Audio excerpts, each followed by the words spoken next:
బండ్ల గణేష్ పవన్ కళ్యాణ్ మధ్య ఉన్నటువంటి అవినోభావ సంబంధం మనం చాలాసార్లు ఆడియో ఫంక్షన్లోను లేకపోతే ఇంటర్వ్యూల్లోనూ చూస్తూ ఉన్నాం.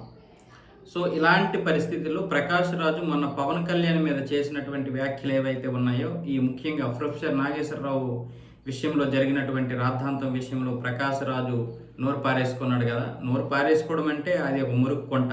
దాని గురించి ఇప్పుడు బండ్ల గణేష్ బూతులు తిట్టేశాడు ప్రకాష్ రాజుని. నువ్వెవడవరా, నువ్వు దేని గురించి మాట్లాడుతున్నావు, నీ ఇంటిని నువ్వు చక్కదిద్దుకొని తర్వాత మిగతా ప్రపంచాన్ని మార్చరా, నువ్వెవడవు, తెలుగోడవా, తమిళోడవా, కన్నడోడవా, ఎవడవు, నీ అడ్రస్ ఏంటి, ఇలా మాట్లాడాడు ఆయన. అయితే వాస్తవంగా ఇక్కడ బండ్ల గణేష్ని నేనేమి సపోర్ట్ చేయడం లేదు, కానీ ప్రకాష్ రాజు ఎలాంటి వారి చేత అయినా సరే తిట్టించుకోవడానికి సిద్ధంగా ఉంటాడు ఇప్పుడు.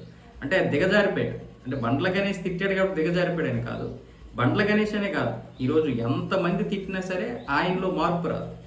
నేను అనేది ఏంటంటే, ప్రకాష్ రాజు పవన్ కళ్యాణ్ని తిట్టని లేకపోతే ప్రొఫెసర్ నాగేశ్వరరావుని మీద ఎక్కించుకొని అదేం మనకు సంబంధం లేదు. కానీ నువ్వు దేశానికి వ్యతిరేకంగా ఉంటే, జాతీయ భావజాలానికి వ్యతిరేకంగా ఉంటే ఎప్పటికీ ఎవరు చేసిన పని మీకు నచ్చదు. నేను చెప్పేది ఏంటంటే, ప్రకాష్ రాజుకైనా సరే, కమల్ హాసన్కైనా సరే, లేకపోతే చాలామంది పెరియార్ సిద్ధాంతంతో మునిగిపోయినటువంటి వారికైనా, లేకపోతే కమ్యూనిజం భావజాలంతో ఉన్నటువంటి వారికి భారతదేశం అంటే నచ్చదు. వీళ్ళకి భారతదేశమే నచ్చకపోతే ఇక్కడ పనిచేస్తున్నటువంటి వారు మీకు ఎలా నచ్చుతారు?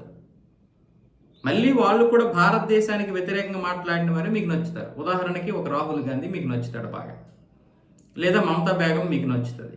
ఎందుకంటే వాళ్ళు భారత జాతీయ భావజాలానికి దూరంగా ఉంటారు, మన దేశ భావజాలానికి దూరంగా ఉంటారు, జాతీయవాదానికి దూరంగా ఉంటారు.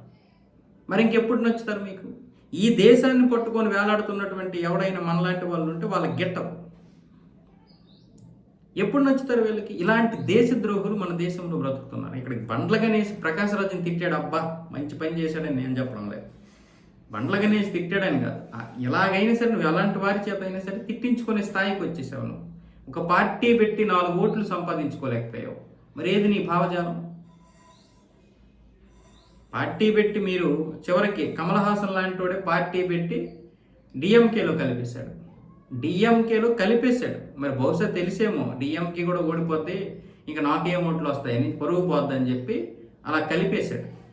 చివరికి అక్కడ ఉన్నటువంటి 15 మంది పోటీకి సిద్ధంగా ఉన్నటువంటి ఆ 15 మంది కూడా కమల్ హాసన్ను వదిలేసి వెళ్ళిపోయారు. నువ్వేం మనిషివరా నాయన, పార్టీ పెట్టావు, నిన్ను నమ్ముకొని మేముంటే 50,000 రూపాయలు పెట్టి దేనికో ఫార్మ్స్కో దేనికో పెట్టారు, దానికి సంబంధించినటువంటి ఫామ్కి. అవి కూడా మాకు ఇచ్చేసే, మాకు ఆ డబ్బులు కూడా నీకు బొక్క అన్నట్టుగా వాళ్ళు వెళ్ళిపోయారు. పార్టీలు పెట్టి డిఎంకేలు కలిపేసుకుంటారు, టీఎంసీలో కలిపేసుకుంటారు. కానీ వీళ్ళకి మాత్రం జాతీయ భావజాలం ఉండదు. మళ్ళీ పార్టీలు పెడతారు, నీతి వాక్యాలు చెప్తారు. ఇప్పుడు వీళ్ళ భావజాలమే అందరూ ఎక్కించుకోవాలి.